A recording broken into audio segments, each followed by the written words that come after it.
Entonces, procedemos a hablar y empezar un cuestionamiento, y es en la Sociedad Colombiana de Medicina del Trabajo, en que se seleccionan de una manera muy específica los temas, empezar a hablar de microbiota, SIBO y salud integral a veces genera cuestionamientos, curiosidad, preguntas.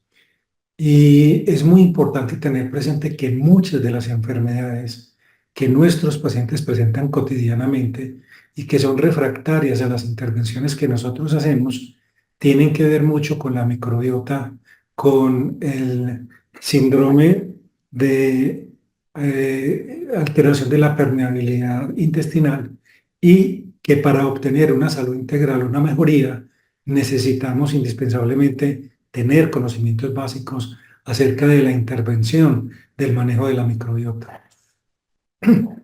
Mi interés por la microbiota surge hace muchísimos años porque yo la veía como uno de los elementos fundamentales en relación con la posibilidad de recuperar una gran cantidad de pacientes que eran diagnosticados erróneamente, por ejemplo, con un síndrome de colon irritable o con otra serie de enfermedades y repercusiones que vamos a ver a continuación. Tienen que ver mucho con nuestro tracto gastrointestinal, con nuestra dieta, con nuestros hábitos alimentarios, y que de ahí hay una comunicación directa entre el tracto gastrointestinal y el sistema nervioso central.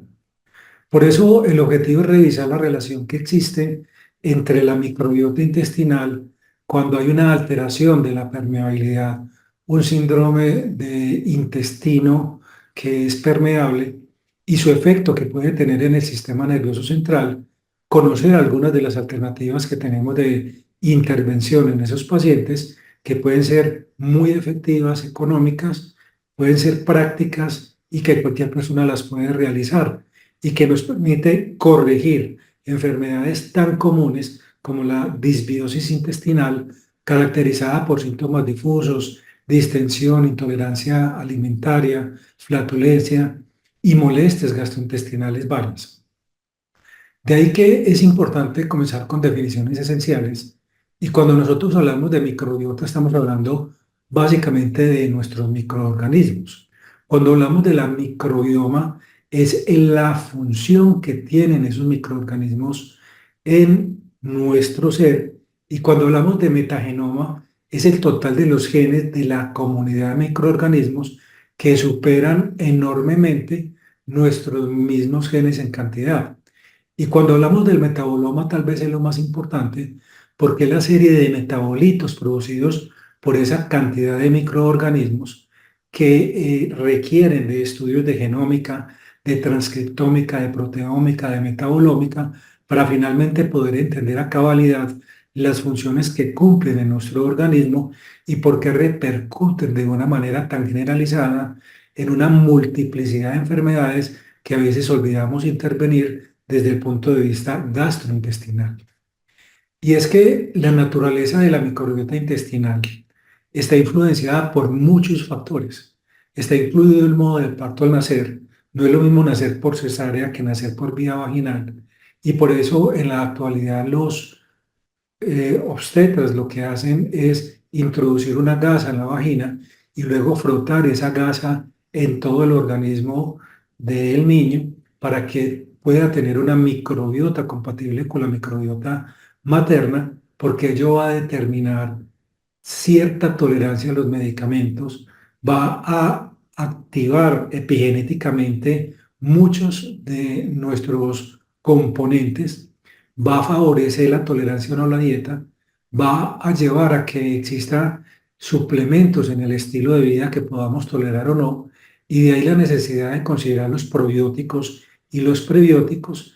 Y es algo tan interesante que existe una microbiota, una constitución de los microbios, dependiendo incluso de la ubicación geográfica. Así que la vía del parto, el género, la utilización temprana de antibióticos, la genética, la edad, el tipo de dieta, el mismo manejo del estrés, el estilo de vida, son algunos de los elementos que debemos tener en consideración cuando nosotros abarcamos a nuestros pacientes. Y es que hay aspectos positivos y hay aspectos negativos que nosotros podemos modular. Y dentro de los aspectos negativos estamos expuestos permanentemente a algo que tiene que ver mucho con el trabajo de la medicina y el campo ocupacional. Y es nuestra gran exposición a metales pesados como el plomo, el cadmio, el mercurio, que son ubicuos en nuestro entorno y que están en cada uno de nuestros organismos simplemente porque el consumo, por ejemplo, de peces, el consumo de arroz, nos está dando una carga de mercurio muy importante de manera constante y que en un momento determinado han decomisado ciertos lotes de atún simplemente porque contienen más del mercurio permisible, sabiendo que no hay ningún tipo de nivel que nos pueda decir con absoluta certeza que es seguro para toda la población porque hay susceptibilidades individuales. Si a eso le sumamos que nuestros alimentos vegetales están contaminados con pesticidas en cantidad variable, pues la situación se va magnificando.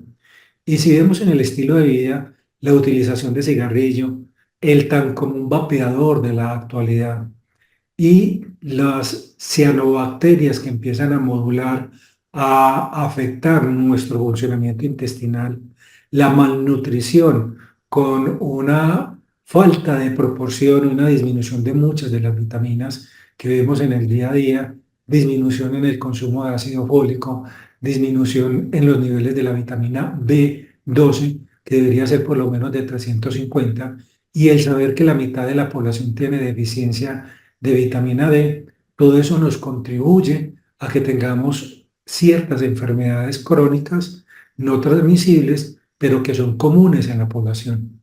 Y si sumamos a ello el alto consumo de alcohol, porque en Colombia hasta el 10% de la población padece alcoholismo, tenemos entonces una serie de aspectos negativos que están influyendo en nuestra salud y que deberíamos considerar, preguntar y documentar para poder intervenirlos.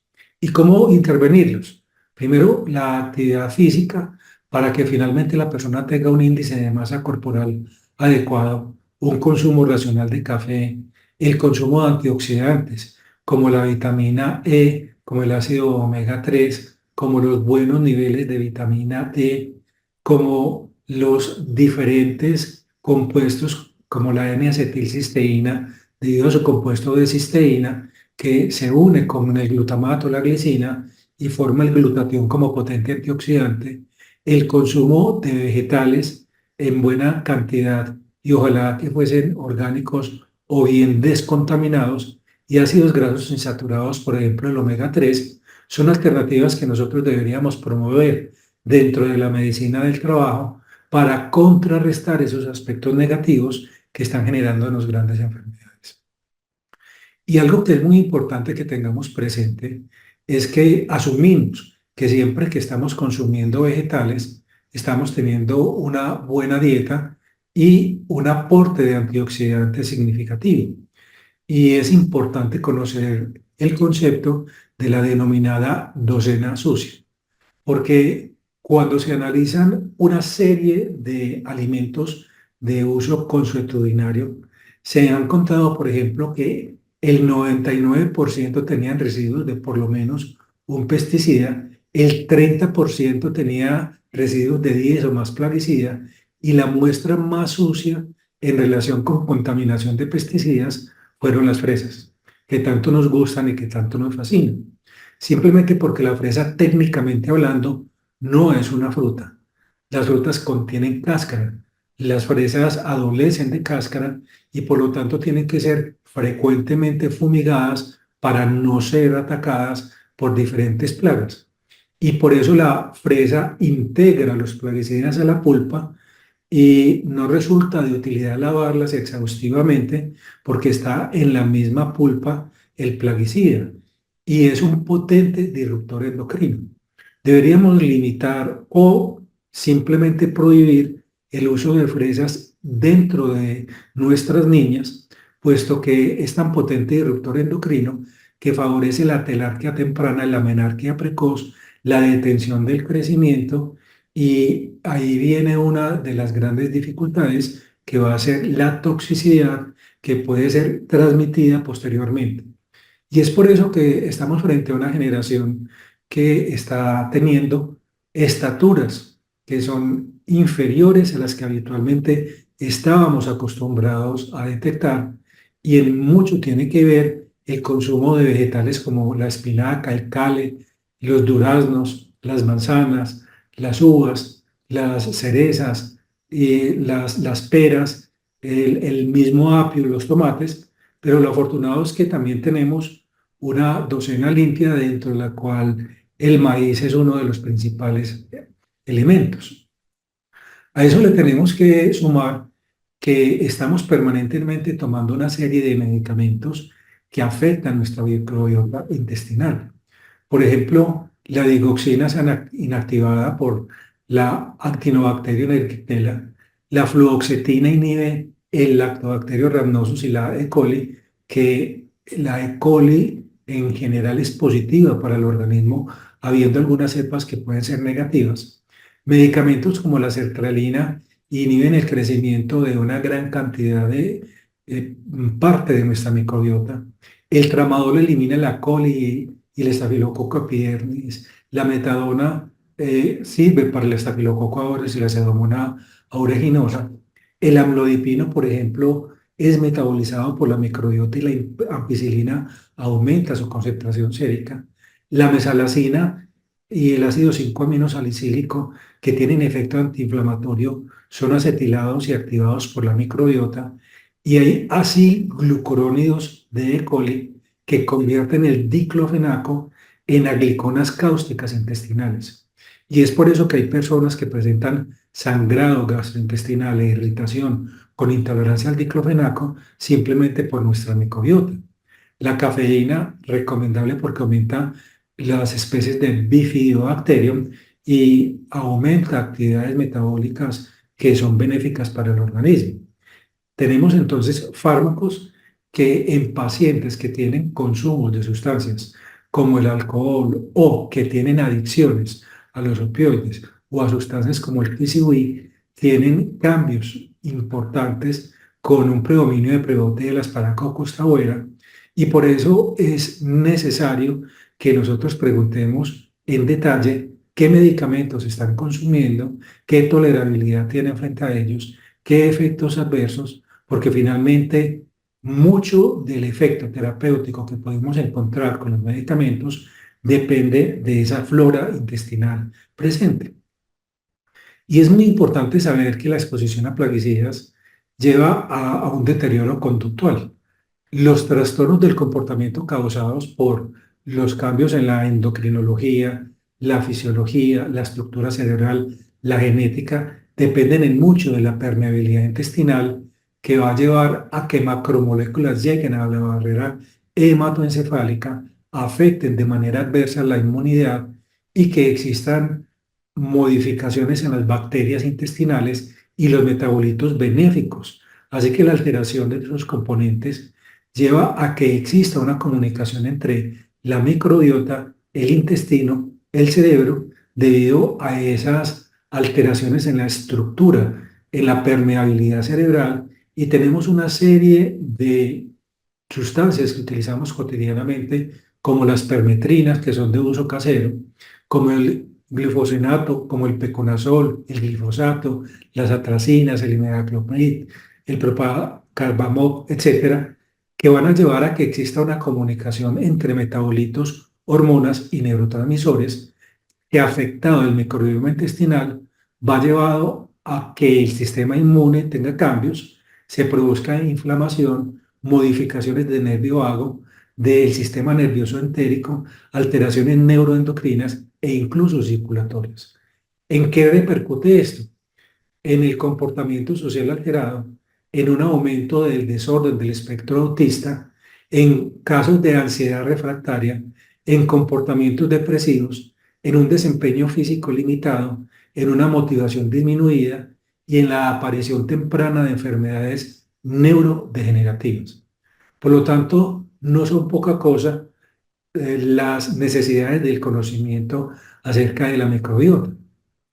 Sabemos que la producción, la expresión y el recambio de los neurotransmisores, la protección de las barreras intestinales y la integridad de las uniones estrechas para que no permitan el paso de macromoléculas desde el intestino a la circulación sistémica, la modulación de las aferencias sensoriales entéricas, los metabolitos bacterianos que forman parte del metaboloma y del proteoloma, la secreción de hormonas intestinales y la regulación inmune van a afectar el cerebro y esa vía del cerebro va a tener también una comunicación con el intestino, afectando el apetito y la homeostasis.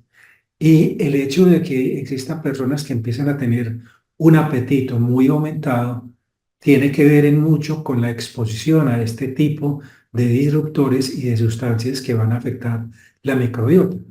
Pero no solamente es el apetito, porque el apetito busca aumentar la dopamina y la dopamina lo que busca es modular las emociones y tener una respuesta al estrés, mejorar la respuesta al dolor y mejorar nuestro estado anímico e incluso modificar el aprendizaje y la memoria. Por eso, la alteración en la producción de biofilm, la alteración en la permeabilidad intestinal, la modulación del sistema inmune, la modulación neuroendocrina y la regulación de la motilidad intestinal, todas nos están hablando de una microbiota.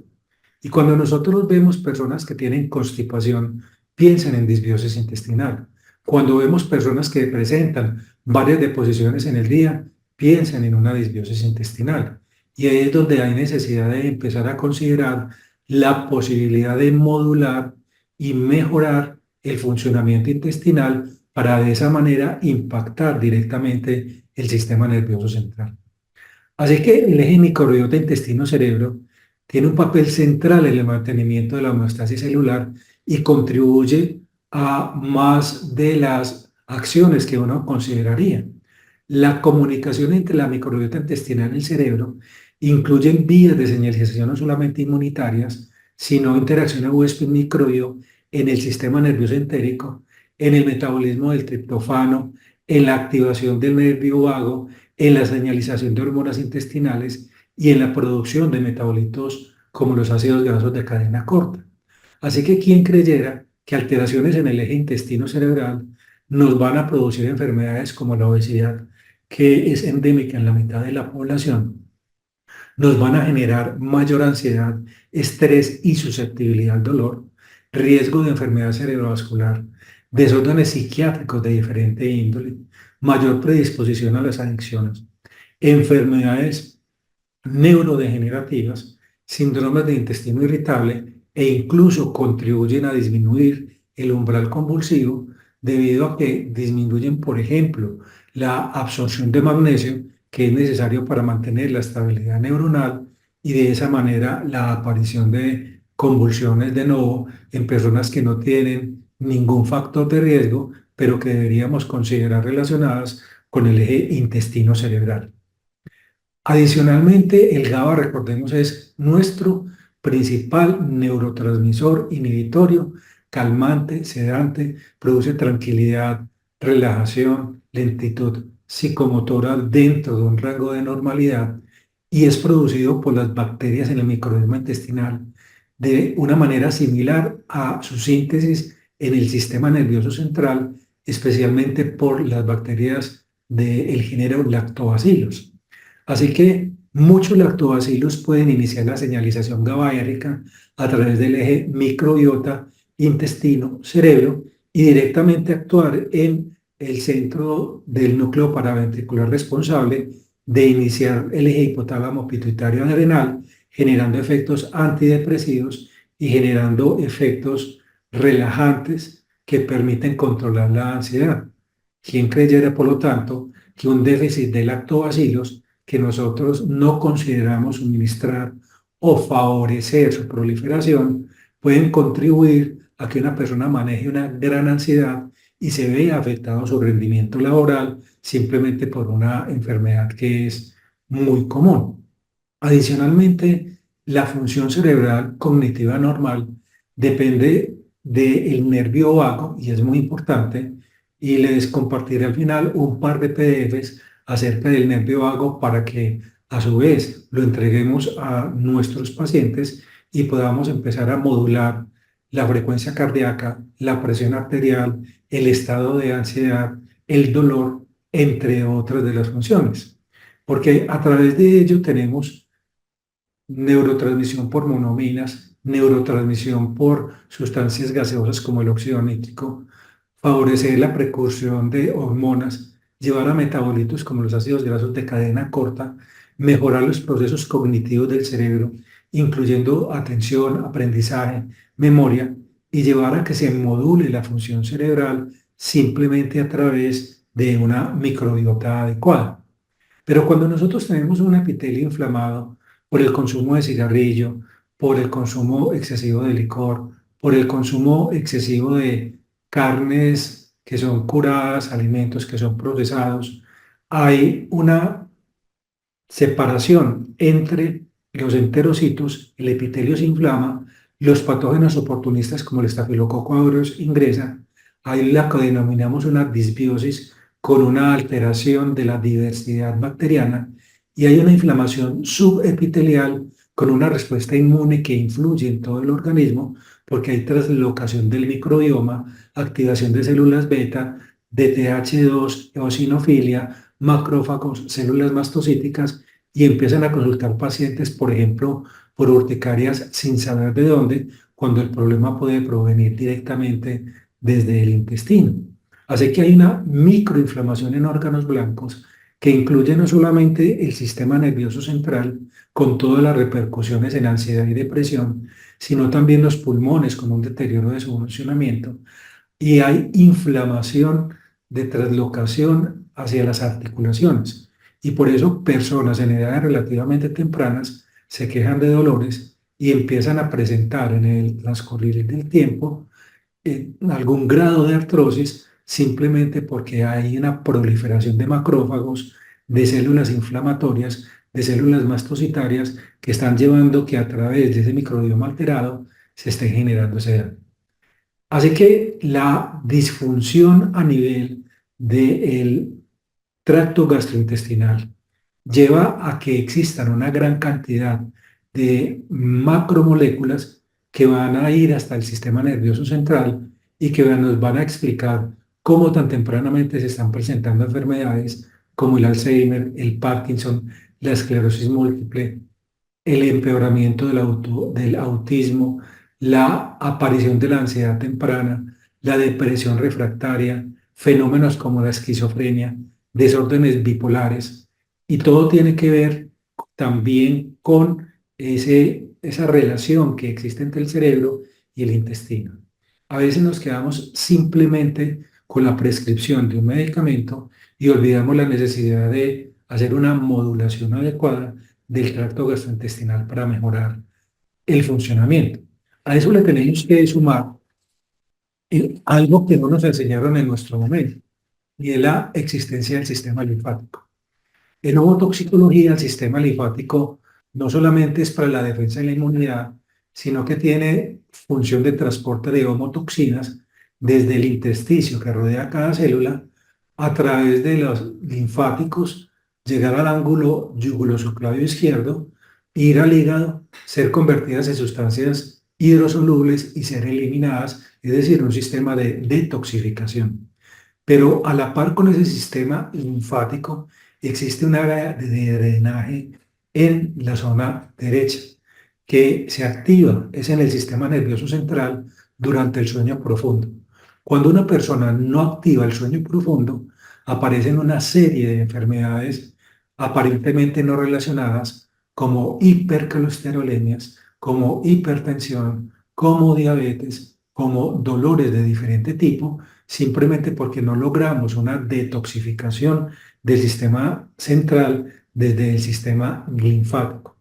Así que es muy importante que nos familiaricemos con la existencia de un área derecha de drenaje que solamente se activa durante el sueño profundo y hay que hacer ingentes esfuerzos para garantizar que una persona tenga un sueño profundo, reparador, de por lo menos 6, ojalá 8 horas, porque en ese momento, en el sueño profundo, se activa en la cabeza y el cuello y en el brazo, en el cuadrante superior, la parte del tronco de la cisterna del kilo y se lleva todas esas sustancias producto del proceso metabólico, del pensamiento, de la elaboración, del esfuerzo cotidiano para lograr un drenaje hacia el hígado y de esa manera mantener un cerebro preparado para cualquier tipo de dificultad, ansiedad, problema, estrés. Cuando así no lo tenemos, somos muy vulnerables, somos muy hábiles a presentar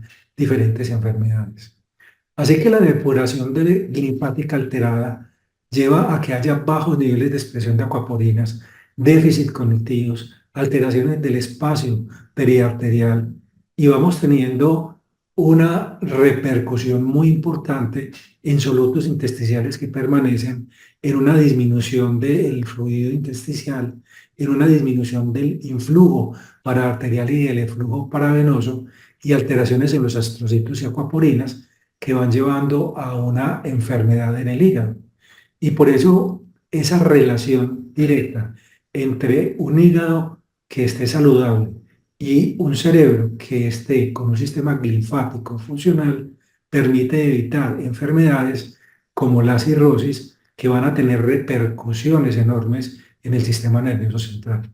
Recordemos que nosotros nos lo enseñaron en un momento determinado cuando nos hablaban de la encefalopatía hepática, porque eran personas que en disfunción hepática tenían problemas de atención, de concentración, de memoria, luego cambios conductuales de irritabilidad, de agresividad, después la necesidad de la intervención de la lactulosa.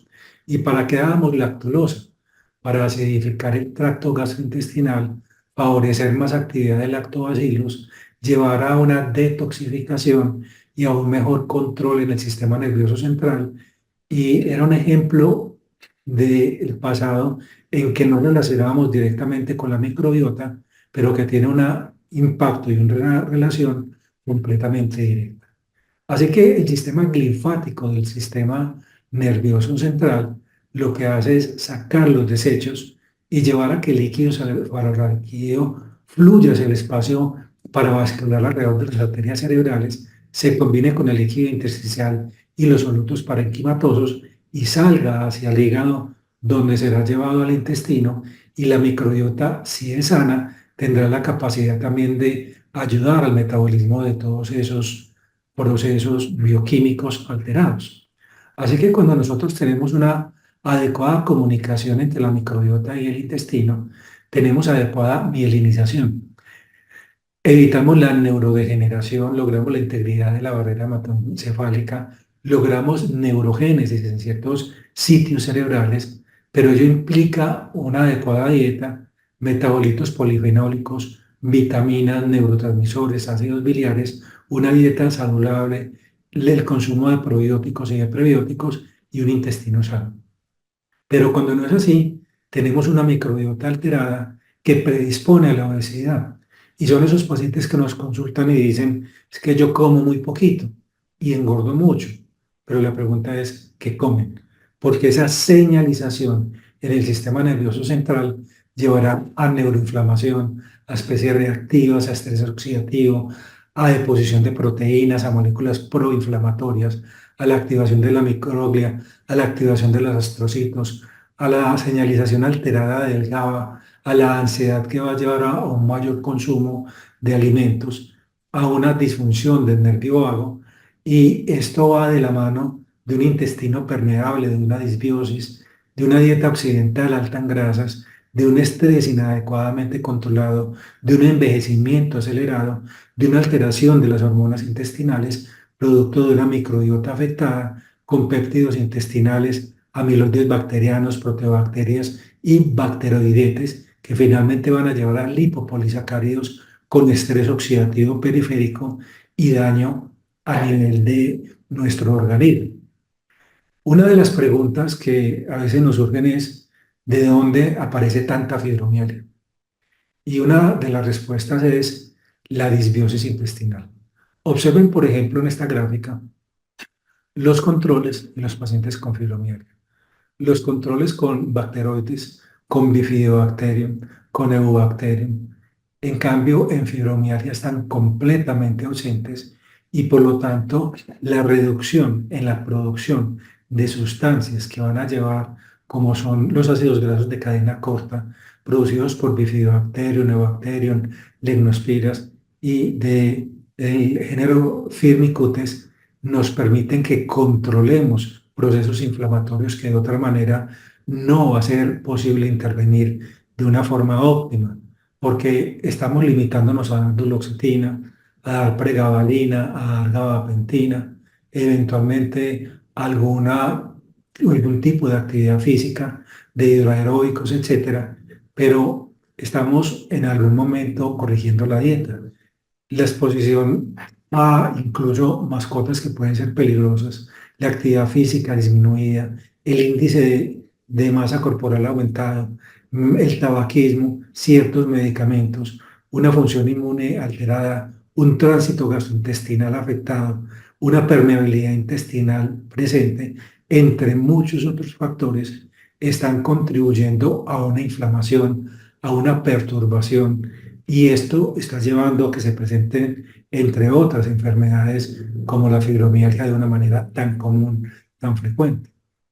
Cuando nosotros pensamos en depresión y ansiedad, los probióticos reducen la corticosterona inducida por el estrés y el comportamiento relacionado con la ansiedad y la depresión, porque modulan el GABA aumentando las regiones corticales como el área cingulada y el área prelímbica. Las mujeres que reciben probióticos tuvieron puntuaciones de depresión y ansiedad mucho más bajas en el periodo posparto, por ejemplo, por lo que los probióticos pueden ser útiles para la prevención o tratamiento de síntomas como la depresión posparto o la ansiedad posparto. Y cuando nosotros hablamos de el eje microbiota intestino-cerebro-obesidad, encontramos que hay una alteración bidireccional que integra ciertos núcleos muy importantes que tienen que ver con la secreción de sustancias como péptidos, glucagón, péptido Y, colecistoquinina, ácidos grasos de cadena corta, lipopolisacáridos, células enteroendocrinas y el sistema nervioso entérico. Y por lo tanto, esos ácidos grasos de cadena corta influyen en el eje intestino-cerebro porque no se modulan las vías adecuadamente. Y si eso va de la mano de una permeabilidad intestinal, hay una alteración microbiana muy alterada y eso se traduce en obesidad que conduce a fugas de lipopolisacáridos, a una endotoxemia que a su vez induce inflamación periférica y neuroinflamación.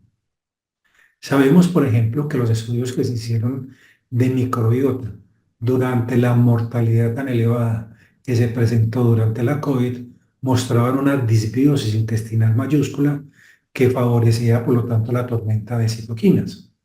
Y es por eso importante mantener un ambiente intestinal saludable, es decir, las uniones estrechas, limitar el ingreso de microbios intestinales a circulación sistémica, favorecer la síntesis de ácidos grasos de cadena corta, mantener neurotransmisores e inmunotransmisores, hacer una regulación controlada de macrófagos y de células dendríticas, y todo eso se traduce en una fisiología cerebral adecuada con cognición, ánimo, emoción y respuesta al estrés.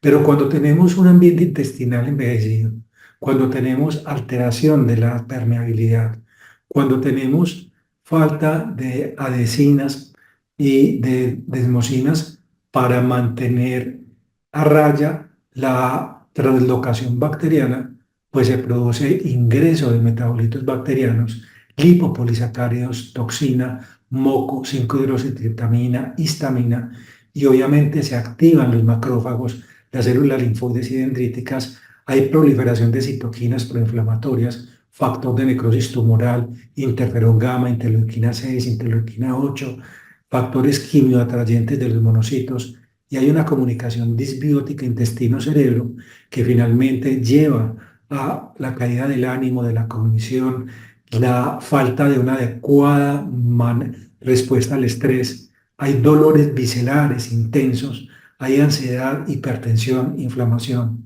Y esto nos está abriendo un panorama. Estamos olvidando el tracto gastrointestinal en el manejo de muchos de nuestros dolores que presentan síntomas tan comunes como por ejemplo una lumbalgia. Cuando nosotros hablamos de esa alteración gastrointestinal, estamos hablando de un microbioma intestinal alterado, disrupción de la barrera hematoencefálica, activación microglial, alteraciones de la barrera intestinal, neuroinflamación y obviamente pérdida neuronal. Así que la necesidad de empezar a intervenir el tracto gastrointestinal en relación con la comunicación del sistema nervioso central es fundamental si queremos llevar a que nuestros pacientes mejoren. Y una intervención son, por ejemplo, los probióticos y los prebióticos. Los probióticos como Bifidobacterium, Lacticase y Bacillus rhamnosus, que aumentan los niveles de ácidos grasos de cadena corta, la integridad de la barrera hematoencefálica, la activación glial con disminución del estrés oxidativo, la utilización de prebióticos que aumentan esos ácidos grasos de cadena corta, que mantienen la integridad de la barrera hematoencefálica y que disminuyen la activación glial, la activación de ciertos neurotransmisores que llevan a aumento de la GLP, disminución glial, la disminución del N-óxido de trimetilamina, los efectos que podemos nosotros lograr en la modulación de la inflamación, el consumo de aminoácidos y de precursores de aminoácidos de cadena ramificada como lisina, isoleucina, valina. Los efectos benéficos promueven que los lactobacilos rhamnosus, los lactobacilos plantarum, aumenten la integridad de la barrera intestinal y disminuyan la activación glial. Y el triptófano y derivados indólicos que están en las proteínas dietarias, en la microbiota intestinal y que llevan a activaciones de receptores hidrocarbonados, disminuyendo activaciones microgliales y neuroinflamación, son elementos que debemos empezar a estudiar, a familiarizarnos, a operativizar, a emplear. Y de ahí entonces que se den fenómenos como todas estas enfermedades, pero afortunadamente la microbiota se puede empezar a modular, porque si nosotros empezamos a reemplazar las vitaminas y los minerales, y eso implica conocer los niveles que tiene una persona de ácido fólico, de vitamina B12, de vitamina D, que tenga un consumo adecuado de omega 3 de por lo menos 1.200 a 2.400 miligramos día, que tenga consumo de fitoquímicos presentes en las comidas antiinflamatorias como las plantas, que tengamos una dieta más saludable con menos carbohidratos. Piensen que, por ejemplo, una de las sustancias más inflamatorias es la harina de trigo, porque la harina de trigo ha sido modificada genéticamente para que tenga una gran cantidad de gluten, y el gluten le confiere elasticidad y es muy placentero uno poder morder un pan que sea muy blando, pero desafortunadamente ese gluten va a llevar por una incapacidad adaptativa del organismo a tal cantidad y concentración de gluten, a una disrupción de las vellosidades intestinales y a una intolerancia. Y recordemos que existe la denominada enfermedad celíaca, que tiene anticuerpos antigliadina, anticuerpos antitransglutaminasa positivos, pero es 10 veces más frecuente la intolerancia al gluten cero negativa. Por eso, un experimento que podríamos hacer con nuestros pacientes que tienen dolores difusos, que tienen insomnio, que tienen problemas cognitivos, que tienen dolores articulares y que tienen intolerancia gástrica a muchos alimentos, es decirles, durante los siguientes 3 meses no vamos a consumir harina de trigo, ni siquiera una galleta de soda. Y miremos dentro de 3 meses qué sucedió, porque muchas veces ahí está la posibilidad de intervenir simultáneamente una gran cantidad de enfermedades que de otra manera necesitaría de una polifarmacia. Así que si nosotros mejoramos la fibra, los omegas 3, los fitoquímicos, los prebióticos, los probióticos, estimulamos el vago, podemos disminuir la inflamación, podemos normalizar el intestino y observen la gran cantidad de probióticos que existen para intervenir diferentes enfermedades. Cuando yo quiero mejorar la señalización neuronal, tengo todos los que están en el uno. Cuando tengo necesidad de mejorar la unión de hipófisis pituitaria adrenal en pacientes con hipercortisolismo, con ansiedad, con depresión, todas las opciones de probióticos que tenemos en la parte 2. Cuando yo quiero hacer una inmunomodulación en esos pacientes con enfermedades frecuentes, recurrentes y autoinmunes, puedo utilizar probióticos que están en el grupo 3. Y cuando yo quiero regular la barrera intestinal en la microbiota, puedo mejorarlo con los probióticos del grupo 4, como el Lacticacea Bacillus rhamnosus, el Lactobacillus helveticus, el Bifidobacterium longus, entre muchos otros que pueden tener efectos muy importantes en dolores abdominales, si es el caso. Por eso hay unas alternativas terapéuticas muy importantes como los probióticos, y recordemos Bifidobacterium bifidum, el Bifidobacterium lactis infantis longum, los Lactobacillus fermentum, Rhamnosus, acidófilos, Casei plantarum, que hacen modulación de las vías inmunes, de las vías neuronales, de las vías metabólicas, mejoran la microbiota, mejoran la comunicación con el cerebro. Si eso lo combinamos con simbióticos, que es la combinación de probióticos y prebióticos, pues podemos tener una mucha mejor respuesta.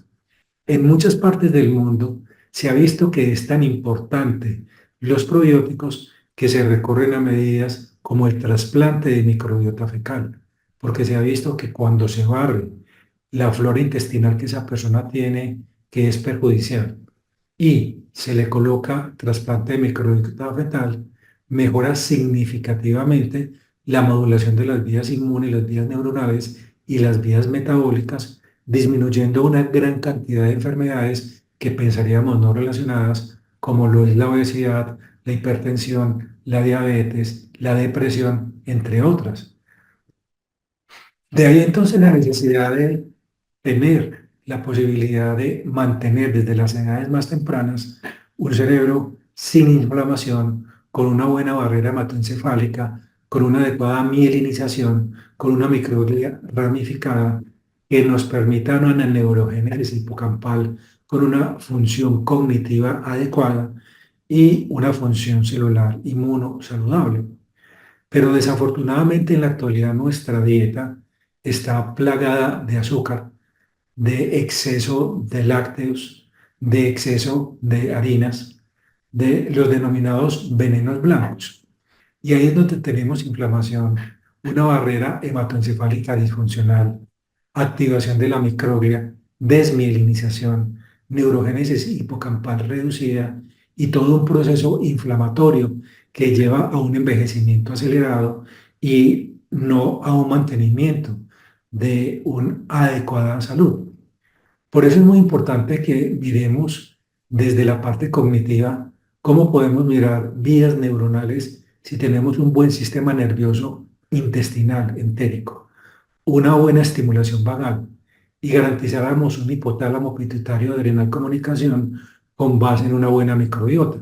Cómo hay vías humorales que tienen que ver con neurotransmisores, neuromoduladores, metabolitos bioactivos y receptores de neurotransmisores.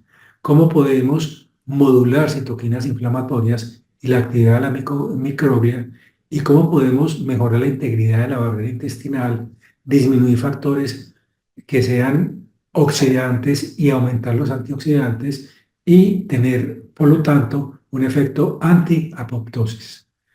Es por eso que existen alternativas muy simples, como por ejemplo el ayuno intermitente, la dieta mediterránea, la suplementación nutricional, algunos oligosacáridos como la inulina, y también obviamente en la actualidad se está trabajando en la ingeniería de bacterias benéficas para eliminar las perjudiciales y lograr un cerebro con una microglia no activada, con acciones saludables y con un buen equilibrio que sea de oxidorreducción.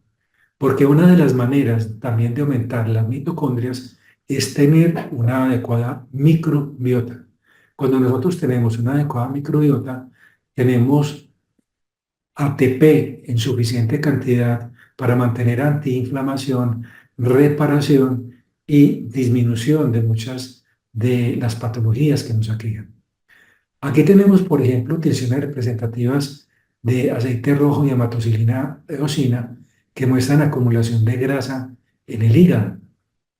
Y la abreviatura C es dieta de control, la F, dieta alta en fructuosa, CLG, dieta control con suplementación de lactobacillus rhamnosus, la FLG con suplementación con la lactobacillus GG.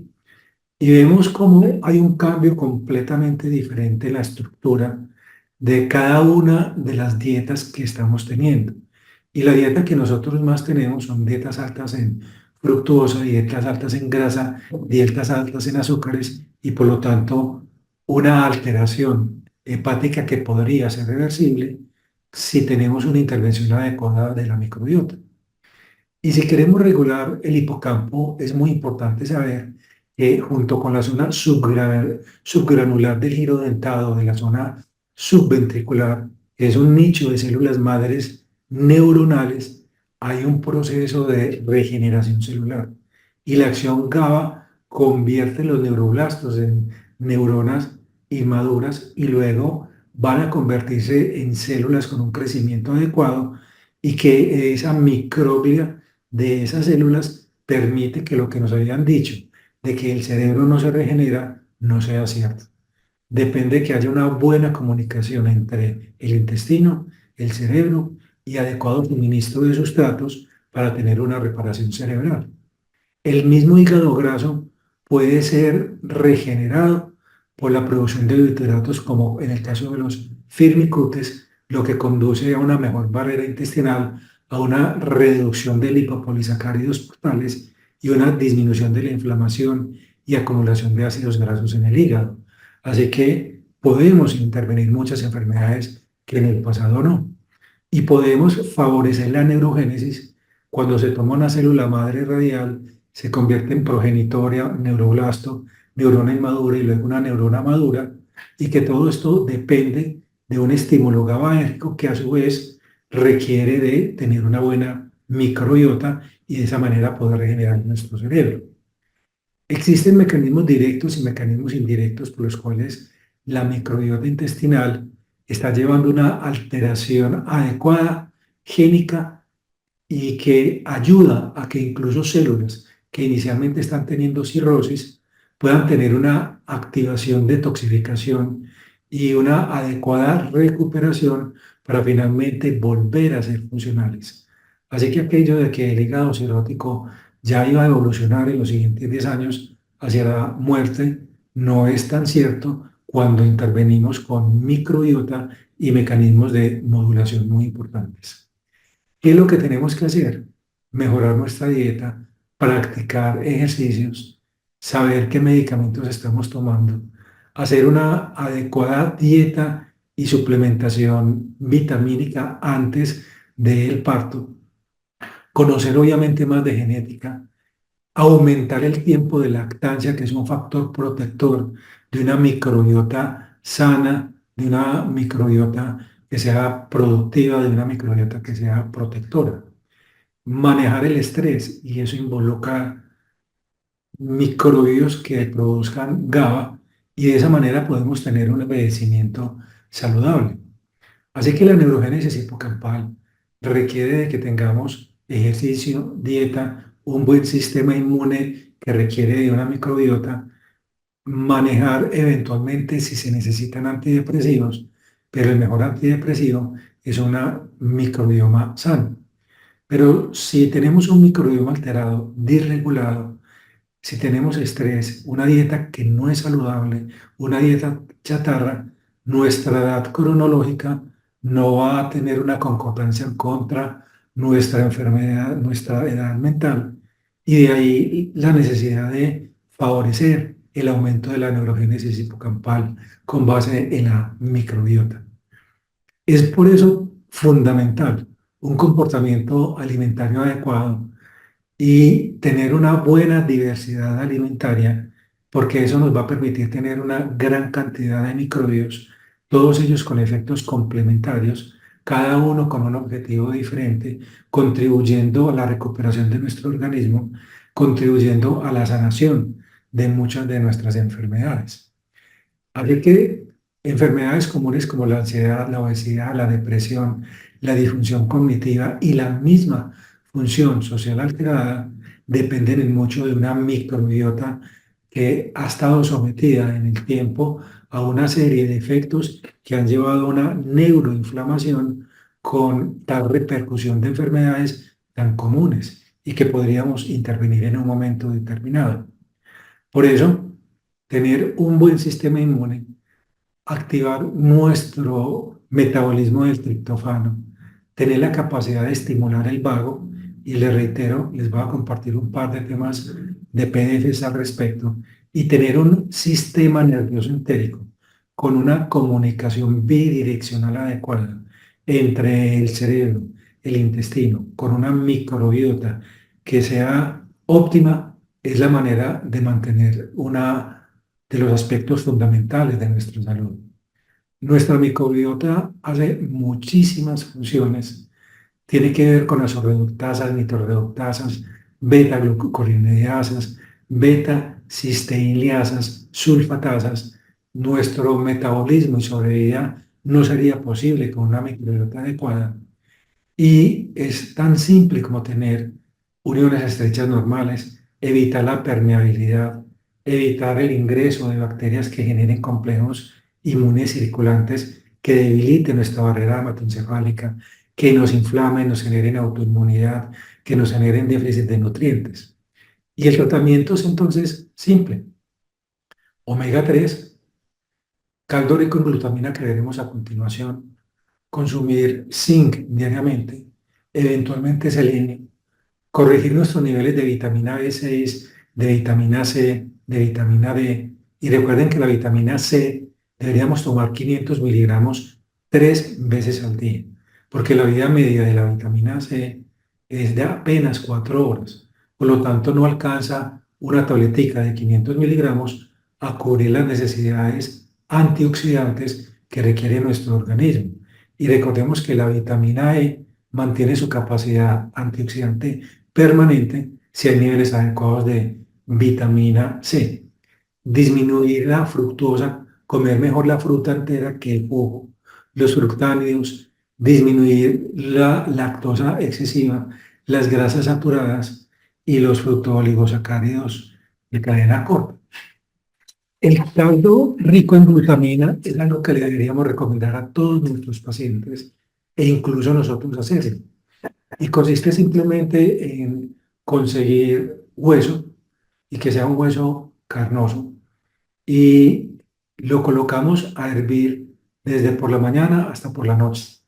Apagamos el fogón, sacamos con una espumadera lo que esté en la superficie, agregamos más aguas, agregamos si queremos algún tipo de sustancia para que adquiera un mejor sabor el caldo, volvemos a prender el fogón al día siguiente hasta por la noche, volvemos a apagarlo y a repetir de sacarlo con espumadera y un tercer día volvemos a repetir el procedimiento. Tanto calor durante tanto tiempo va a llevar a que el hueso se deshaga completamente. Y cuando el hueso se deshace completamente, de esa manera lenta, sometida a un fuego constante, tenemos un caldo rico en glutamina. Y el caldo rico en glutamina es fundamental para la regeneración de los enterocitos intestinales. Mejora la absorción de nutrientes, evita el ingreso de macromoléculas tóxicas en nuestro organismo, elimina moléculas inmunogénicas y evita que atraviesen el intestino e ingresen en el torrente sanguíneo. Y este caldo, si se congela, dura 6 meses y uno empieza a utilizar pequeñas cantidades del caldo para hacer consomé, para hacer las sopas en la casa, para hacer los estofados, y de esa manera tiene una fuente que es económica, efectiva, supremamente útil para mejorar las uniones, las adhesinas y evitar la permeabilidad intestinal como una medida que es esencial para evitar la inflamación sistémica.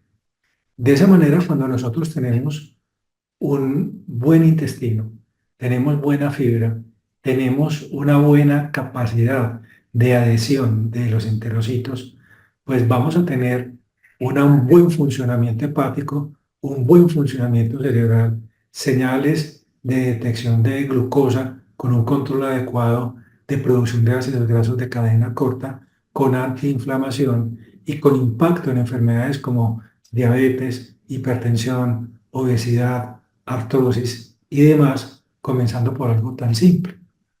Así que también cuando tengamos trastornos metabólicos y psiquiátricos, pensar que el lactobacillus rhamnosus protege las células epiteliales e intestinales y disminuye la inflamación sistémica, llevando a que la interleuquina 8 caiga, mejora los factores metabólicos, mejora la tolerancia a la glucosa, la sensibilidad a la insulina, la adiposidad y la inflamación. Y mecanismos directos e indirectos del lactobacillus rhamnosus pueden mejorar tanto la salud cerebral como la parte cognitiva, y que se ha asociado con reducción de la ansiedad, que puede ser empleado en trastornos, por ejemplo, obsesivo-compulsivos, en comportamientos depresivos, y hay riesgo o un efecto que es la disminución, de disminuir los trastornos neuropsiquiátricos en niños.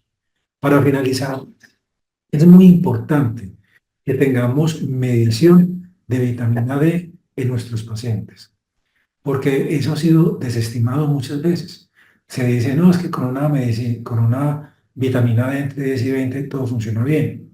Y resulta que si decimos que por debajo de 20 es deficiencia y entre 20 y 30 es una insuficiencia, el mismo adjetivo nos está hablando de la necesidad de mantener la vitamina por encima de 30 nanogramos por mililitro. Por eso, de ser posible, pidámosle a nuestros pacientes vitamina 25 hidroxi D. Cuando pedimos vitamina 25 hidroxi D, la ingesta de vitamina D mejora los déficits gastrointestinales, por ejemplo, ayuda en el espectro autista, se correlaciona directamente con la mejoría de la depresión, mejora el sistema inmune, disminuye citoquinas proinflamatorias, mejora las uniones estrechas intestinales, ayuda a la producción de serotonina y favorece la producción de bacterias que generan ácidos grasos de cadena corta. Y recuerden algo, cuando tengan una vitamina D por debajo de 35, no empecemos con 2.000 o 3.000 unidades, como a veces ve uno prescripciones que están evitando que disminuya aún más la vitamina D, pero no están corrigiendo el déficit preexistente. La vitamina D se corrige con 50.000 unidades semanales durante 8 semanas. Es decir, 400.000 unidades en 2 meses. Repito, 50.000 unidades semanales durante 8 semanas. Y por eso hay diferentes presentaciones que traen 25.000 unidades hasta 50.000 unidades e incluso de 100.000 unidades para hacer correcciones que puedan ser más rápidas, pero que deben ser proporcionales.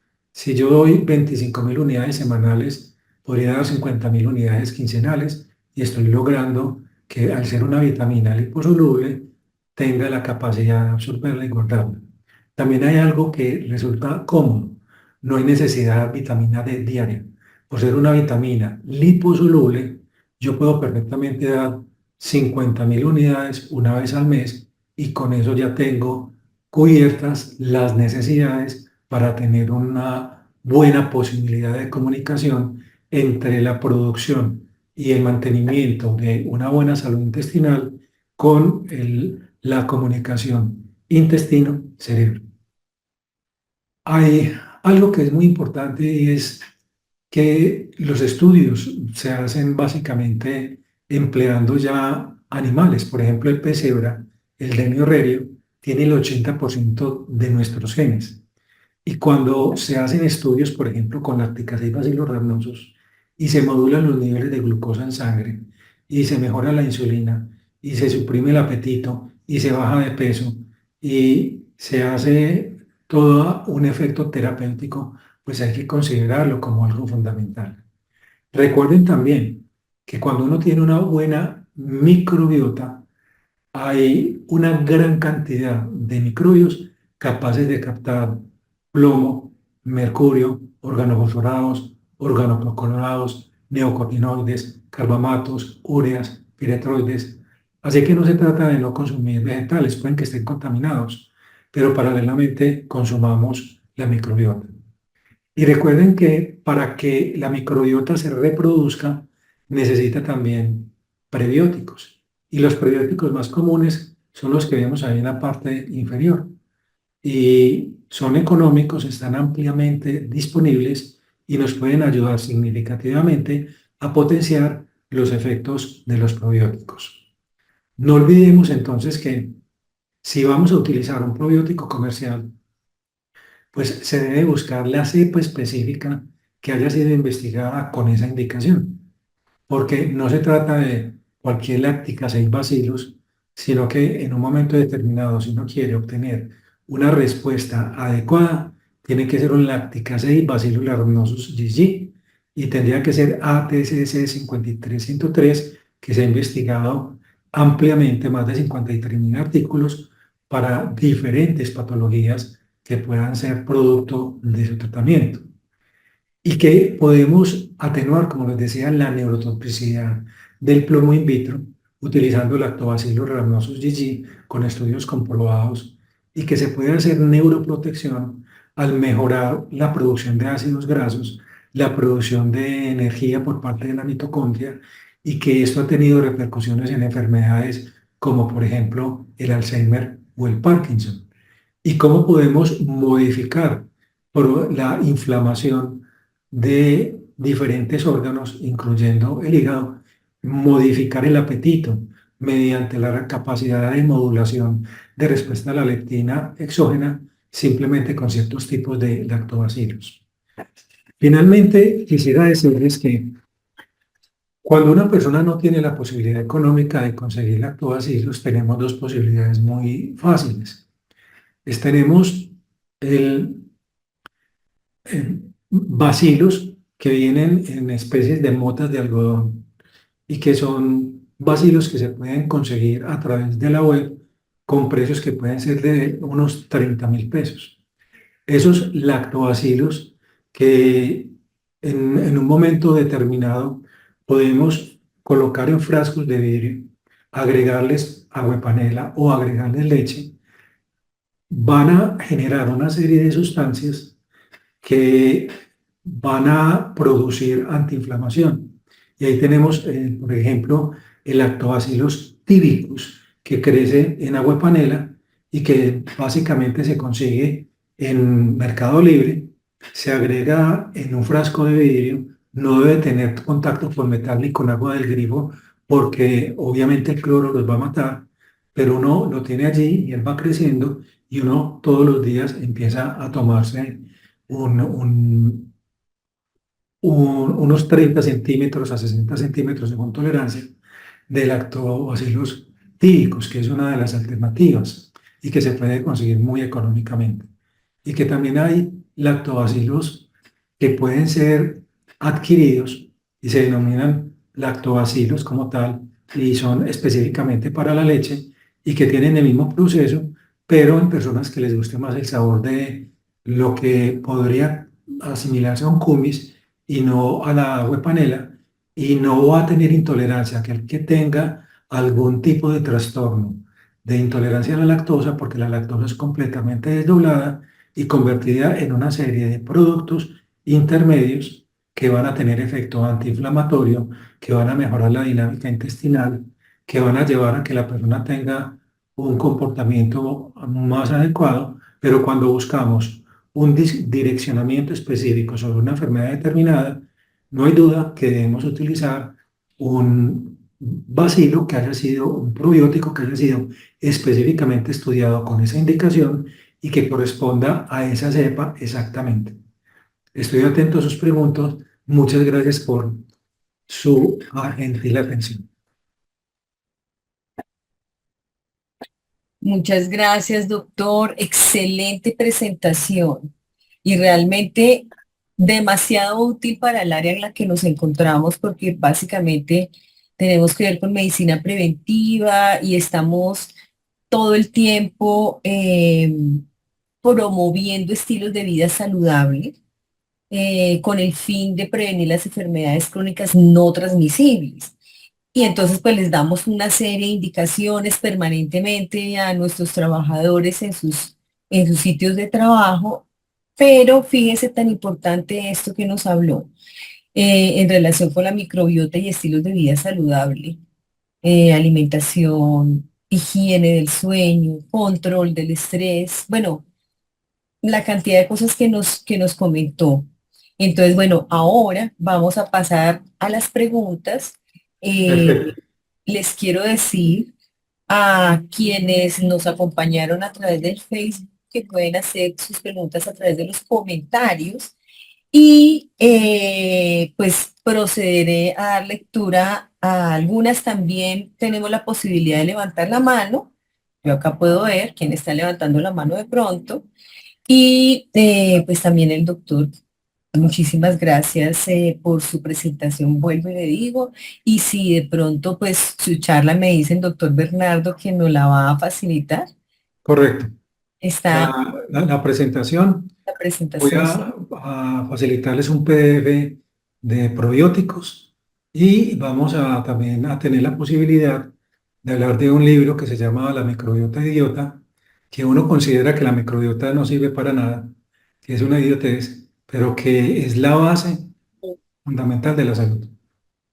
Además que el tamaño, o sea, la extensión que tenemos de intestino versus la extensión de piel o extensión de cerebro para la producción de sustancias, digamos, de defensa que favorecen el sistema inmune, pues obviamente sí, no le hemos dado la importancia y ahora es que está cogiendo pues mucho auge y bueno, hay que estudiar Hay mucho. que estudiarlo, hay que aprenderlo. Así Y les es. voy a mandar un par de libros que se llaman sobre el vago, porque la estimulación vagal es fundamental para el aprovechamiento de la comunicación entero cerebral, porque la única parte donde tenemos otro cerebro fuera del central es el plejo mientérico, que actúa como otro cerebro y que por lo tanto es fundamental porque de aprenderlo a manejar se mejora el estado anímico y se baja la ansiedad, lo cual no es poca cosa. Sí, importantísimo. Y fíjese la incidencia que tenemos ahora de enfermedades neurodegenerativas en personas jóvenes, todo el tema de artralgias que nos comentó, que, Sí. que ahora se está viendo muchísimo. Entonces, bueno, Alzheimer, autismo, bueno. Ujú.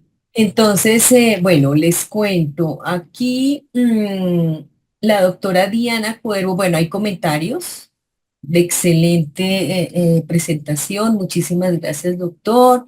Nueva enseñanza sobre todo el tema de la relación entre enfermedad celíaca y enfermedad mental por alteración de la microbiota, nos dice el doctor Leonardo Guzmán. La doctora Janet, muchas gracias, excelente presentación. La doctora Diana Cuervo, eh, que dónde hace consulta, cuándo, dónde y cómo. Entonces, bueno, súper importante ese dato porque nos interesa mucho. Tenemos muchos enfermos crónicos en nuestros lugares de trabajo Correcto. y teniendo niños con enfermedad que nacen ya con alteraciones per se, entonces. Cognitivas. Mm, Con, mira, hay algo muy interesante en relación con los niños y lo que acabas de decir. Y es que uno de los medicamentos que más produce disbiosis intestinal es el acetaminofén. Y nosotros lo hemos mm, visto muy inocuo. Y resulta que el acetaminofén, una pequeña cantidad, va a producir un potente oxidante que es el NAPQI, que es la N-acetilparabenzoquinoimina. Ese NAPQI pasa la barrera placentaria y el sistema nervioso central gasta el glutatión del bebé. Y cuando uno no tiene glutatión, no tiene antioxidación. Y cuando no tiene antioxidación, pues hay un desarrollo cerebral que es afectado. Y es por eso que en la actualidad se ha encontrado que hay una relación directa entre el consumo de más de 10 gramos de acetaminofén durante el embarazo y niños con trastorno de hiperactividad, con déficit de atención y con problemas para la adquisición del lenguaje, amén de que también hay una relación con el autismo. sí. Entonces, eso que antes veíamos tan seguro y tan inocuo como el acetaminofén, también hay que tener precaución con ello o dar concomitantemente alimentos que sean ricos en glutatión para que de esa manera logren compensar el gasto de glutatión que está generando el consumo del acetaminofén. Es muy importante. Y los alimentos procesados, yo no sé si el doc nos los mencionó, pero Sí, hay muchísima, o sea, el tema de alimentos procesados, cada vez hay más consumo, pues por la facilidad y la cantidad y el poco tiempo que se tiene. Entonces eso también está produciendo muchas alteraciones en el intestino. correcto. Y algo que estamos haciendo inadecuadamente con los niños es, por ejemplo, que nos venden yogures de diferente tipo. Y esos yogures contienen una gran cantidad de azúcar. Y el Mm, azúcar es supremamente disbiótico. ujú. Una de las principales causas de disbiosis es el consumo del azúcar. Por ejemplo, los hombres del pasado no sufrían de caries dentales porque no consumían azúcar. Las caries son algo de nuestro siglo por el alto consumo de azúcar que tenemos y la fermentación que producen bacterias atípicas de las mismas con la generación de ácidos y el daño obviamente del esmalte dental y la afectación no solamente a nivel de el diente, que es donde se está viendo el efecto como cariógeno, sino del tracto gastrointestinal y la distensión que se produce.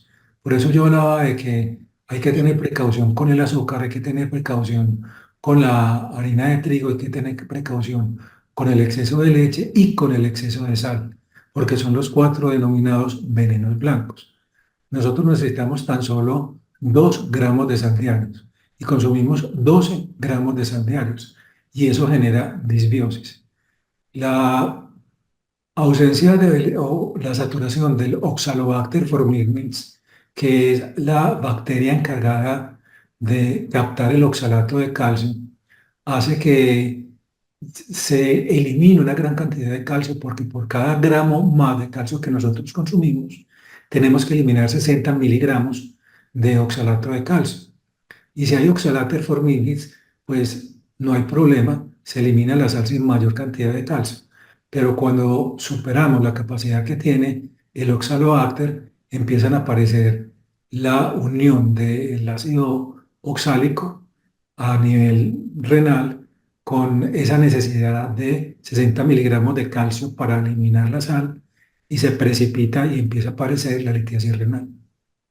Oh, es súper importante, doc. Con relación a los yogures, la doctora Diana Cuervo nos pregunta también que si los quesos y yogur griegos son productos lácteos que no deberíamos consumir. No, los quesos en general tienen un grado de fermentación que ayudan a que tengan mucho mejor beneficio, mejor tolerabilidad y más concentración de calcio que lo que nos están ofreciendo en la leche. Y Ok. cuando nosotros consumimos sí, un yogur, pues sí estamos consumiendo demasiada azúcar y ahí no sería lo adecuado, entre otras cosas porque le enseñan a uno que el yogur viene con probióticos. Y resulta que los probióticos, para que tengan una utilidad, deben tener por lo menos 10.000 unidades formadoras de colonia que no los tienen en los yogures. Y Mm, adicionalmente, a muchos les agregan los probióticos y después los pasteurizan y obviamente matan a los ah, probióticos y no tienen, por lo tanto, ninguna utilidad. Así que en la actualidad, el recomendar los yogures como una fuente complementaria de nutrición no resulta una conducta adecuada. ok, ni siquiera el yogur griego que tanta fama está teniendo. El yogur griego sí, porque no tiene azúcar. Ah, Pero perfecto. desafortunadamente ese no le gusta a los niños, porque no tiene azúcar. Ok. Entonces, ese es el problema, pero si les enseñamos a preparar alimentos, si se lo agregamos a las ensaladas, por ejemplo, pueden ser Ujú. una muy buena fuente de calcio con una mínima carga de azúcar y ahí sí está el yogur griego completamente recomendado. Muy bien, doc. Muchas gracias. Otra pregunta también de la doctora Diana Cuervo que dice, la Sí, harina de almendras sí, para hacer pan sí, alteraría el microbioma. no. La harina de almendras es muy rica en proteínas. Simplemente que hay que tener precaución con no dar una dieta hiperproteica en los niños, porque obviamente sabemos que las dietas hiperproteicas pueden tener un impacto adverso a nivel renal. Pero una Mm, de las mejores maneras de preparar un pan que es sano, que no tiene gluten, que es más bien o menos. tolerado en una cantidad que sea moderada, es preparar el pan con la harina de almendras. Ujú. Y uno dirá, ¿y eso cómo se prepara? La harina de almendras la venden en todos los supermercados y basta con entrar a internet y colocar preparar pan con harina de almendras. Y ahí te enseñan cómo se prepara. Y para prepararlo se requieren solamente 10 minutos. No requiere más Mm. tiempo. O el pan de masa madre también, ¿no? O sea, El, tiene el- que el ser. pan también es una de las alternativas. Pero resulta, el pan de masa madre también tiene gluten. Entonces, tiene menos gluten y obviamente, por lo tanto, es menos lesivo Mm, para el tracto gastrointestinal. Pero, por ejemplo, si yo consumo pan y estoy consumiendo caldo rico en glutamina, estoy haciendo una protección de las vellosidades intestinales para que las adhesinas, las desmosinas y todas aquellas que permiten que no haya permeabilidad sigan activas. También una forma muy importante de repararlo es el omega 3. El omega 3 es fundamental. Y algo que deberíamos volver a retomar es darle a todos los niños el aceite de hígado de bacalao. cierto. Si recuerdas, en la infancia nosotros nos daban, Ujú. quiera o no, aceite de Sí. hígado de bacalao. Y eso logró que tuviéramos buenos huesos porque teníamos una fuente de vitamina D. Y Sí. teníamos una ventaja, que nosotros jugábamos permanentemente afuera, recibíamos sol todo el día, manteníamos un bronceado natural, pero en la actualidad ya los niños no salen, se Ujú. mantienen con el computador, con la tablet. Y hay un estudio muy interesante publicado en Barranquilla que desde que nacen los niños hasta que tienen los 5 años, el 40% tiene déficit de vitamina D. Y después de los 5 años, el déficit de vitamina D aumenta al 50%. Entonces, de ahí la importancia de estar suplementando la vitamina D, porque no vamos a intoxicar a un niño por darle una cucharada de aceite de hígado de bacalao y si vamos a evitar que vaya a tener un déficit de vitamina D. Y Y lo, emulsión de Scott. y lo otro es que quienes más tenemos déficit de vitamina D somos los médicos. Hay un estudio en Mm, Clínicas de Bogotá donde todos los médicos de urgencia se hizo el estudio de los niveles de vitamina D y el 71% tenía déficit. Y obviamente eso tiene que ver con la depresión, tiene que ver con la adquisición de enfermedades, tiene que ver con la menor capacidad de cicatrización, tiene que ver con la pérdida del magnesio, con todo lo importante que es el magnesio. Porque, por ejemplo, la vía de la pentosa 5-fosfato que depende de tiamina en el cerebro y que tiene que ver con la capacidad cognitiva, depende como cofactor del magnesio. Entonces, es muy importante que nosotros como médicos empecemos a dar ejemplo y nos midamos los niveles de vitamina D y si los tenemos en deficiencia o insuficiencia, las 50.000 unidades semanales durante 8 semanas para evitar tener complicaciones. No es eso. casualidad que exista tanta depresión entre el personal médico cuando hay una incidencia de deficiencia de vitamina D, porque también necesitamos vitamina D para la absorción de calcio en cantidad suficiente para mantenerla al interior de la neurona presináptica y favorecer la exocitosis de neurotransmisores como la serotonina y las catecolaminas. No hay vitamina D, no hay calcio presináptico, no hay exocitosis, hay depresión y ansiedad. Claro. Y también los que hacen turnos, pues más todavía. Sí, Porque pues por la noche trabajando y por la mañana durmiendo, en caso de que puedan dormir. total. Bueno, aquí Mireya Delgadillo Sí, nos cuenta o nos pregunta que, pues primero que muchas gracias por la excelente presentación. La pregunta está relacionada con el tratamiento de la enfermedad autoinmune, como la espondilitis anquilosante, tratada con biológicos o medicina biológica y analgésicos. sí, En este caso, ¿cuáles serían los probióticos o prebióticos que sí. el doctor recomienda? Sí, les había comentado que cuando uno quiere tratar una enfermedad necesita específicamente saber qué enfermedad es la que quiere tratar y con qué probióticos se puede específicamente manejar. Y por eso les colocaba yo que existía un 1, un 2, un 3, un 4 para uno tratar las enfermedades inmunes. Entonces, por ejemplo, cuando Mm. hay fonomodulación y uno quiere bajar la interleuquina 6, el factor de necrosis tumoral alfa, el lacticase bacillus rhamnosus GG es una de las alternativas que se consigue en nuestro medio. El Bifidobacterium breve también ayuda, pero tiene que ser de una cepa específica que es la CCFM 1025, los demás no sirven. Cuando uno quiere tener disminución de la PCR que está elevada o elevar la interleuquina 10 antiinflamatoria, también el lacticase bacillus rhamnosus GG y el Faecilobacterium prausnitzii, pero tiene que ser de un tipo específico de la TCC 27766. Cuando uno quiere en un momento determinado inmodular el factor de crecimiento tumoral de tipo beta, el lacticase bacillus rhamnosus y el Clostridium species lo ayudan, lo mismo que ayudan a regular las células T. Si quiere uno bajar la interleuquina 6, el Bifidobacterium infantis. Y si uno quiere en un momento determinado inmodular de otra forma, porque hay niños que, por ejemplo, presentan muchas infecciones en las mucosas, mucha sinusitis, muchos problemas a nivel respiratorio, muchas infecciones recurrentes en tracto gastrointestinal, láctica-6 bacillus rhamnosus, láctica-6 paracasei, que es el HII01, el Bifidobacterium animalis es muy importante, los galactos oligosacáridos y los fructo-oligosacáridos como prebióticos también contribuyen ahí mucho. Entonces, por eso es que les vamos a compartir la presentación para que ustedes Ujú. puedan en un momento determinado elegir, mirar, analizar y decidir qué pueden tener y qué pueden darle a un paciente en un momento determinado. Súper importante porque ahí están los cuadros con las diferentes opciones dependiendo la necesidad. Correcto, que Ujú. si uno necesita mejorar, por decir algo, dopamina y 5-hidroxitriptamina, tiene que empezar por lactic-acid bacillorhamnosus y ácido docosahexaenoico, omega 3, docohexanoico, etcétera, ¿cierto?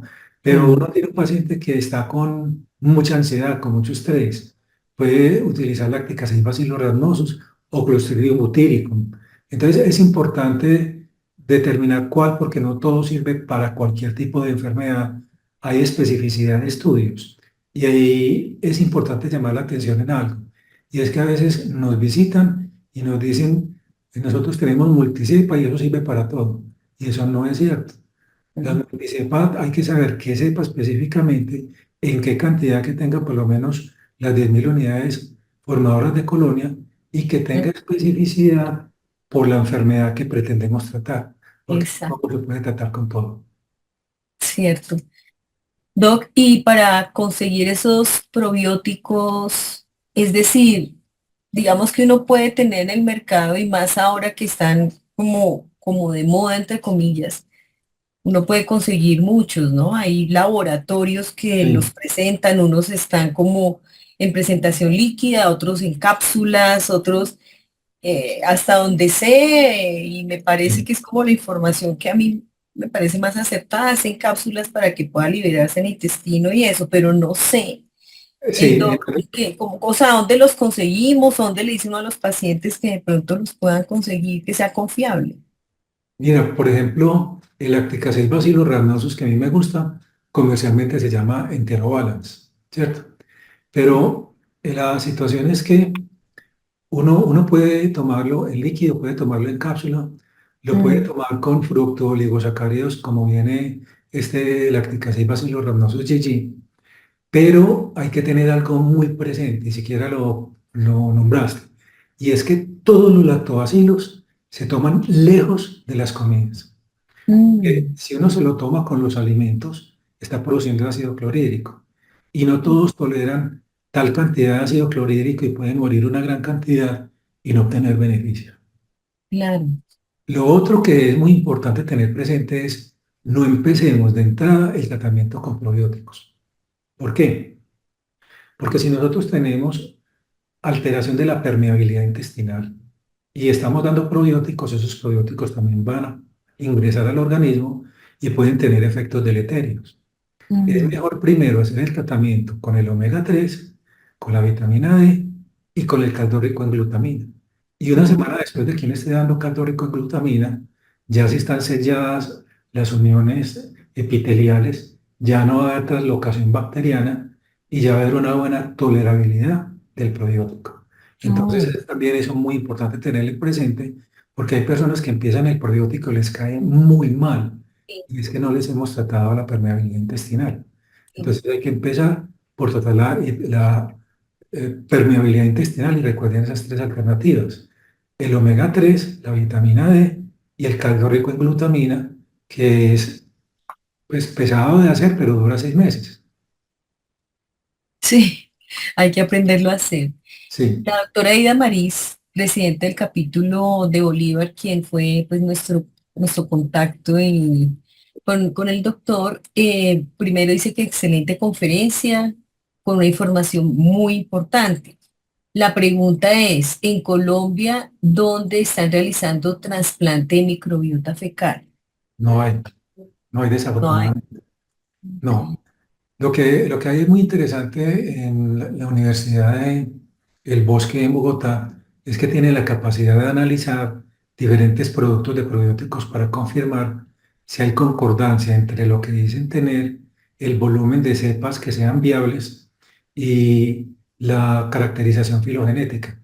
Y resulta que han encontrado por lo menos una cuarta parte, que no es poca cosa, de los probióticos que nos venden que no corresponden a lo que dicen tener, no tienen el número de probióticos y muchos de los probióticos no son viables. Entonces Mm. también hay que saber qué compra uno, hablar con los colegas qué les ha funcionado y preguntar para poder uno en un momento determinado definir cuál le parece más adecuado. Ahora, hay probióticos que son muy baratos, muy sencillos. Por ejemplo, Saccharomyces cerevisiae. El Saccharomyces cerevisiae a uno le suena como algo muy raro y es levadura de cerveza. Y si Mm. uno le diera media cucharadita de levadura de cerveza a un niño y uno se tomara una cucharadita, ahí tendría un muy buen probiótico Mm. porque está teniendo todas las vitaminas del complejo B como prebiótico, excepto la B12. Y adicionalmente las levaduras están evitando que crezcan microbios que son patógenos. Entonces, y un frasco vale 10 12 mil pesos. Entonces también es una de las alternativas interesantes. Importantísimo.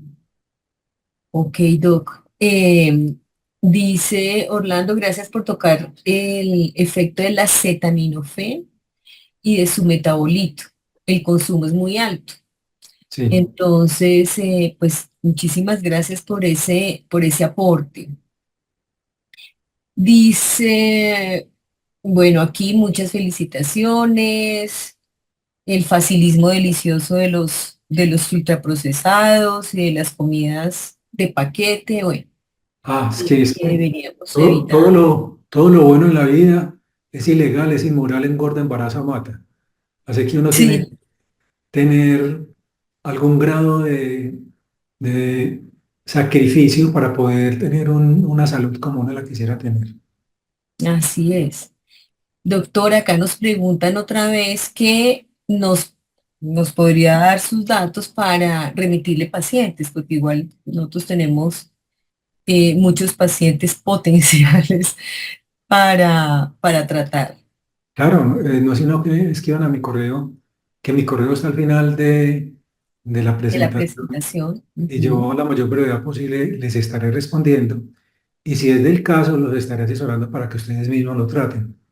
Porque no se trata de que esto lo empiece a manejar alguien que lo ha venido manejando, sino que la necesidad es que todos lo aprendamos a manejar.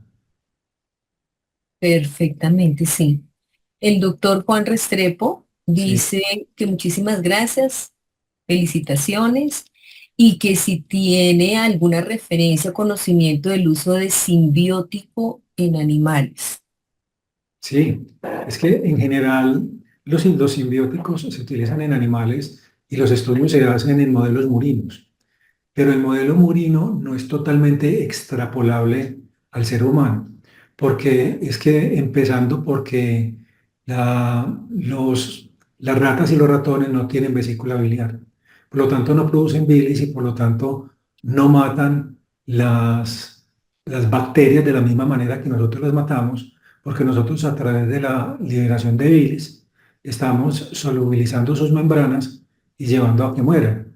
Entonces por eso es que es tan importante darlos lejos de los alimentos una hora antes o 2 horas después para evitar que se expongan al ácido clorhídrico y que se expongan también a la bilis. Pero sí, yo le puedo compartir estudios de simbióticos en animales porque los simbióticos se utilizan, por ejemplo, para favorecer el crecimiento de los peces, para mejorar la diarrea en animales como los gatos o los perros, Mm, para mejorar el crecimiento, la velocidad de crecimiento de los aviares. Entonces, tal vez el área donde más se han utilizado los simbióticos no ha sido en el campo humano, sino en el campo de los animales. Y si existe una gran cantidad de estudios, y si necesito específicamente en algún tipo de especie, me lo dice, porque hay estudios en vacas, hay estudios en perros, hay estudios en gatos, hay estudios en peces, hay una gran cantidad de estudios de simbióticos en animales. Eso, mm. otras cosas, por ejemplo, si usted tiene perro, dele un cuartico de tableta de levadura de cerveza diariamente. Y Un eso, cuartico de tableta, ¿qué, doctor? de levadura de cerveza. Ah, Y es un probiótico y un prebiótico porque tiene todas las vitaminas del complejo E que va a actuar como un complemento alimentario muy importante. Porque bien sabemos que las purinas que les dan a los animales se hacen con los desechos de los animales, no son de la más alta pureza. Y por lo tanto es necesario considerar la posibilidad de complementar su alimentación. Y darles un cuartico de levadura de cerveza les mejora la microbiota, les mejora incluso hasta el comportamiento, son más tranquilos y les ayuda a tener un pelaje mucho más lustroso. muy bien. Bueno, aquí hay una cantidad de preguntas, Sí, pero voy a leer esta. Dice, felicitaciones, doctor Uber, de la doctora Lilia Mester Gómez, que pues obviamente lo tenemos ahí ya como invitado especial para nuestro congreso. La, la Eh, doctora, la doctora Lilian, le deberían preguntar a ella porque es una persona de tanto conocimiento, tanta dedicación, tanta disciplina, que ella goza de toda mi admiración. Qué bueno, dice que sí, el envejecimiento prematuro de la población en edad laboral está ligado al SIBO y Sí, a la inflamación crónica de baja intensidad. sí, Envejecimiento prematuro, que también está eso muy de moda el tema. correcto. Mm. Sí, el zinc es necesario para la regeneración epitelial generalizada. Es muy importante que tengamos dos oligoelementos presentes. Uno es el magnesio, que se debe Ay, tomar en la Mauricio. noche, y Ujú. dos es el zinc, que se debe tomar en el día. Nunca deben tomarlo juntos, porque se antagonizan mutuamente en relación con su biodisponibilidad. Pero esa es Mm. la razón por la cual, por ejemplo, el suero de rehidratación oral viene con zinc, porque favorece la regeneración del epitelio muy rápidamente. Entonces, uno debería tomar, entre otras cosas, el zinc como uno de los factores que contribuye enormemente a evitar el envejecimiento acelerado. Pero hay otras cosas que uno debería empezar a considerar y dentro de esas está el suministro de la fuente de cisteína y la cisteína se encuentra básicamente en el ajo, se encuentra en la cebolla, que nosotros en los espárragos, en el brócoli, coliflor, que no es lo que más consumamos, porque no nos gusta su olor. Y Mm. resulta que esa fuente que tienen de cisteína se junta con el glutamato, la glicina, y forma ese poderoso antioxidante que es el glutatión, que evita el envejecimiento acelerado. Entonces también de la dieta depende en mucho la posibilidad de que una persona envejezca o no. Qué buen dato. Muy bien. Bueno, por Face tenemos una pregunta de la doctora Dori Esperanza. Dice que si existen estudios relacionados entre microbiota y accidente cerebrovascular, Sí, o las secuelas del accidente cerebrovascular. sí. Entre causalidad, sí.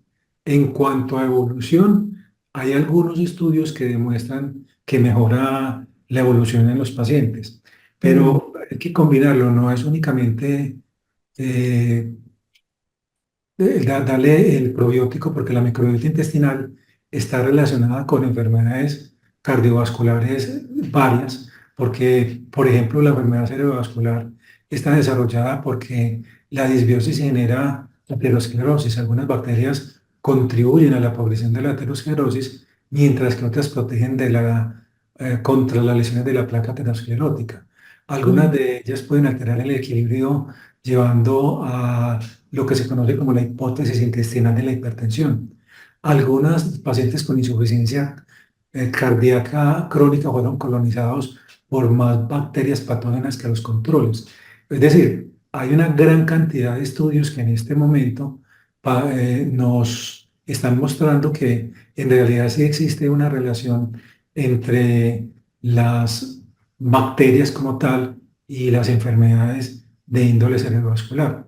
Pero cuando uno tiene una persona de índole cerebrovascular con una lesión, uno podría empezar a hacerle una neuroprotección. Y dentro de la neuroprotección están los omega 3, el ácido eicosapentanoico, el docohexanoico, el mm, lacticacil bacillus rhamnosus, como uno de los principales que llevan a la estimulación. También hay de Clostridium tyrobacterium, de bacteroides teta y Ocoium y Lactobacillus reuteri. Entonces existen posibilidades de uno contribuir a enfermedades, no solamente la enfermedad cerebrovascular, sino también a otras enfermedades como por ejemplo la esclerosis lateral amiotrófica, el mismo Alzheimer, eh, Parkinson. enfermedades de diferente tipo degenerativas, entre los cuales los más estudiados han sido el Parkinson y el Alzheimer. Pero sí hay estudios en relación con mejoría de la enfermedad cerebrovascular después de que ha acontecido. Y obviamente eso también necesita de que se consideren otro tipo de sustancias y dentro de ese tipo de sustancias la que yo recomendaría es la coenzima Q10. Y la Mm, coenzima Q10 se puede conseguir con el laboratorio Fagron, que es un laboratorio, si bien tiene presencia en 35 países, es internacional, tiene sede en las principales ciudades de Colombia. Y esa coenzima Q10 tiene un tipo de presentación que se aplica sublingual y eso facilita la administración cuando hay problemas de deglución y tiene 5 veces más biodisponibilidad que las tabletas o las cápsulas. mm. Y al ser un potente generador de energía mitocondrial, está ayudando a la reparación, a la regeneración y a la recuperación en los pacientes. Mm. Muchísimas gracias, doctor. Hasta este momento tenemos preguntas. Vuelvo y les digo de todas maneras cualquier pregunta extra que de pronto pudieran hacernos, pues a través de la Sociedad Colombiana de Medicina del Trabajo y si el doctor tiene a bien, pues Claro, por supuesto. les daremos respuesta. Eh, bueno, pues les cuento que el doctor Bernardo Hernández no nos puede acompañar. Sí, él les iba a decir que básicamente los invitamos nuevamente a nuestro congreso que se realizará del 28, 29 y 30 de abril y el 1 de mayo. Entonces, pues toda la información se las dimos en la reunión pasada. Cualquier duda, la próxima semana estaremos cargando información en la página para que estén pendientes. A todos les agradezco mucho su asistencia. Al doctor, muchísimas gracias. La charla, pues estará disponible para quien la necesite a través de la Sociedad Colombiana de Medicina del Trabajo. Y buenas noches a todos.